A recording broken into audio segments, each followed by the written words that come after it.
अक्सर ऐसा होता है ना कि हमारा एकदम तेज तर्रार फोन या लैपटॉप अचानक से धीमा पड़ जाता है।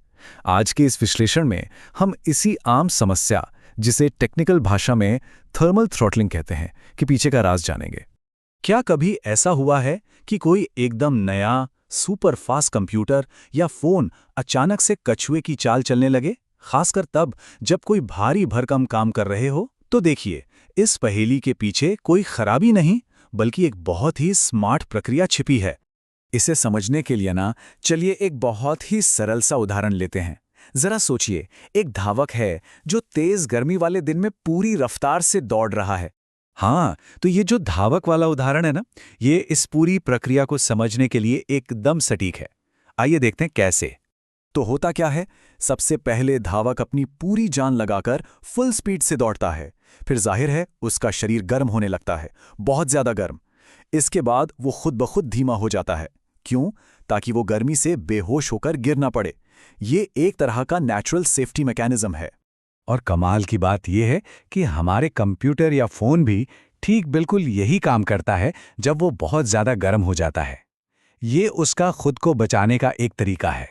तो अब जब हम इसका बेसिक आइडिया समझ गए हैं, तो चलिए इसके असली टेक्निकल नाम और इसकी ऑफिशियल परिभाषा पे आते हैं, जिसे कहते हैं थर्मल थ्रॉटलिंग। सीधे शब्दों में कहें तो थर्मल थ्रॉटलिंग एक इनबिल्ट सेफ्टी फीचर है।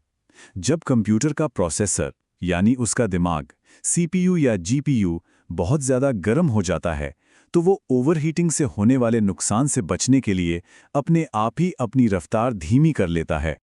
तो ये प्रक्रिया काम कैसे करती है? देखिए, सीपीयू और जीपीयू जैसे प्रोसेसर्स जब चलते हैं तो गर्मी पैदा करते हैं। अब जब हम गेमिंग या वीडियो एडिटिंग जैसे भारी काम करते हैं तो ये गर्मी और भी बढ़ जाती है।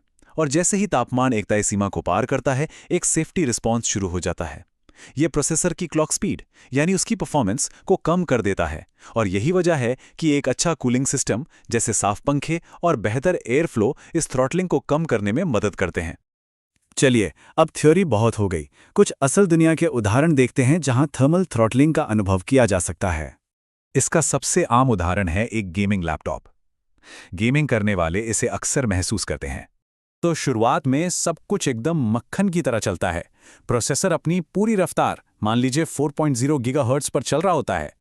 लेकिन कुछ देर हैवी गेमिंग के बाद लैपटॉप भट्टी जैसा गर्म हो जाता है, मान लीजिए 95 डिग्री सेल्सियस तक। बस अब खतरे को भांपते हुए सिस्टम अपनी स्पीड को घटाकर 3.0 गीगाहर्ट्ज कर देता है। इससे गेम तो धीमा हो जाता है, लेकिन कीमती हार्डवेयर जलने से बच जाता है।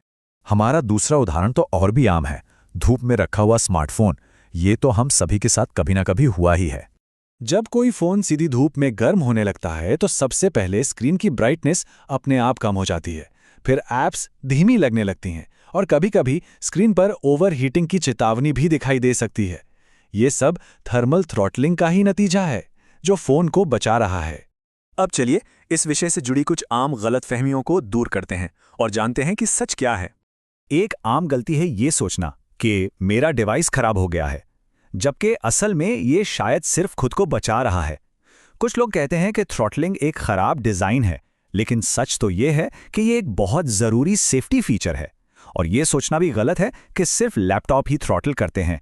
डेस्कटॉप भी कर सकते हैं, हालांकि लैपटॉप में ये ज्यादा आम है। तो इस पूरी चर्चा से हमें क्या समझना चाहिए? चलिए सबसे जरूरी बातों पर एक नजर डालते हैं। तो सबसे जरूरी बात यह है कि थ्रॉटलिंग गर्मी की वजह से होने वाली एक ऑटोमैटिक प्रक्रिया है। ये सीपीयू और जीपीयू जैसे हार्डवेयर की सुरक्षा करती है। ये प्रोसेसर की क्लॉक स्पीड को कम करके काम करती है और गेमिंग जैसे भारी कामों में आम है।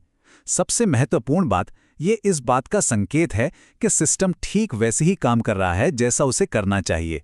अगर इस पूरी बात को एक लाइन में याद रखना हो तो बस ये याद रखें, थर्मल थ्रॉटलिंग किसी कंप्यूटर का ठंडा होने के लिए धीमा होना है, ठीक वैसे ही जैसे एक धावक ओवरहीटिंग से बचने के लिए अपनी रफ्तार कम कर लेता है।